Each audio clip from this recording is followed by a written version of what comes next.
Eto, medyo surprising O, syempre, lipat naman tayo sa mga backmarker. May bagong tropang kulelat tayo this season so far Nakaka-surprise pre yung Williams. Ang ganda ng jump nila sa P5 last season. Hindi mo akalain na pagpasok ng 2026 parang, uy, hirap ang Williams. I am not sure kung na-resolve na nila yung kanilang pagiging overweight. Kasi yun yung kanilang issue, di ba? Yeah. Before we start sa Australia, nung Bahrain testing. Medyo overweight pa rin yung kotse nila. Oo, pre.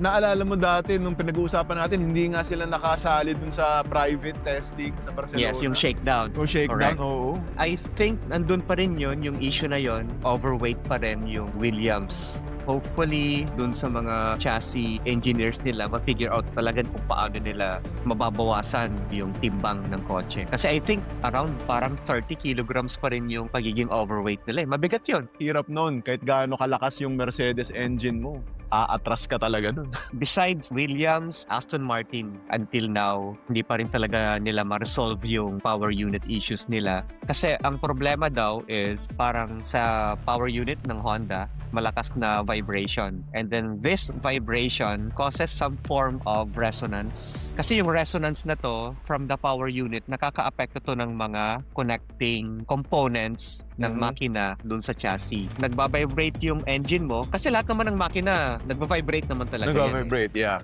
Oo. Pero kung may problema ka sa resonance na meaning yung vibration na yon nagta-transfer sa chassis, talagang apektado lahat. Makikita mo yun sa race start sequence ng Aston Martin na yung onboard camera nila, talagang nag-shake yung halo eh. So hindi Oo. lang ano to hindi lang purposing to hindi lang tagtag yan Yung buong sasakyan talaga mismo nagba-vibrate. Nagbabibrate talaga. Nakailang Grabe. beses na bitaw si Alonso sa steering wheel niya tapos ganun siya ng ganun Hopefully, sa April, during the break, yan, isa rin sila na kailangan ma-figure out nila yung solution sa vibration issues na to. Layering yung problem ng Aston. Pre-season, ang taas talaga ng expectation sa Aston. Dahil nga sa pag-acquire kay Newey. Championship car designer Inaabangan ng lahat. So, mukhang may plano talagang pumunta sa harap ang Aston. Yes. Ang nangyari, kabaliktaran. Pumunta sa likod.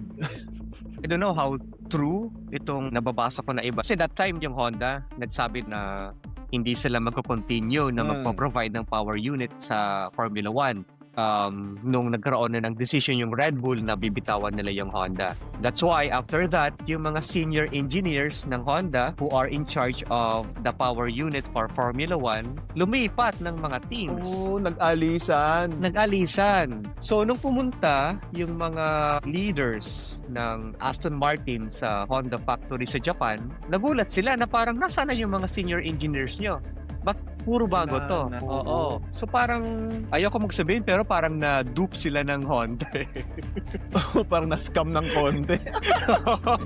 Disaster yun. Oo. Kasi ang ine-expect mo, yung Honda power na nung Red Bull dati. Na reliable, malakas, mabilis. Tapos biglang balik kayo sa zero. Bago na naman yung mga engineer, bago na naman yung mga head. Yes. Siyempre, kakapaan na naman lahat yan. After that, talagang hindi ganun kaganda yung development ng power unit ng Honda in comparison sa ibang mga teams. So that's why they have this problems na hindi nila ma-resolve. May mass exodus pala ng mga Honda people. Pwede natin sabihin na malayo pa naman yung season. Pero kung ganyan ang problema, parang hindi yan mabilis maayos This might be a long-term issue ng Aston na siguro hanggang first half of the season mapapansin natin yan. That's why Chinese Grand Prix na overtaken ng dalawang Cadillac si Alonso. Oo, yun ang achievement nila nung Chinese Grand Prix talaga. Kahit yung mga driver, yun ang mismo sabi nila At least, naungusan namin na Aston.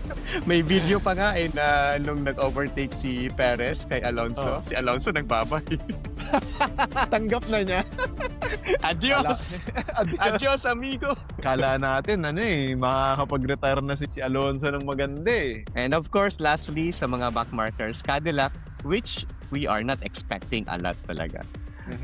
New teams, new procedures sa kanila lahat ng isang race weekend. Tuwang-tuwa pa rin sila sa result sa China. Which is good. Oo.